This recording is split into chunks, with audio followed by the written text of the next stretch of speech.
Hi, this is Gunnar Waldman with TetonGravity.com, and what we're going to talk about right now is SRAM's Eagle 12-speed drivetrain. While riding this thing out on the course, myself as well as most of the other testers commented about just how smooth and quiet this thing shifts. SRAM put in a lot of R&D into kind of upgrading the technology to make sure this drivetrain is one of the quietest and most smoothest out there. There's a couple really cool high-end features that I'd like to point out.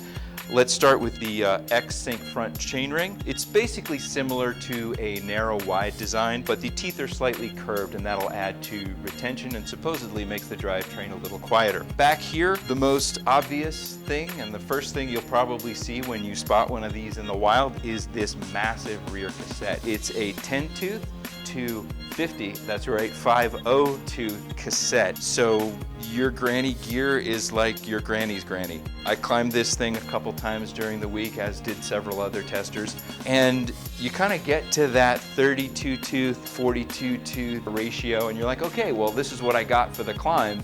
And you look down and you're like, oh no, I got a whole other gear. Keeping things smooth down at the lower cage is this massive 14 tooth lower pulley. One of the upgrades from last year's XX1 system is the way that the derailleur tucks up underneath the cassette, so that even though you think, gee, it's a bigger rear cog, the fact is that the ground clearance on the lower cage remains the same from the XX1, so it's not any more exposed than the old version. And that's SRAM's Eagle 12-speed drivetrain.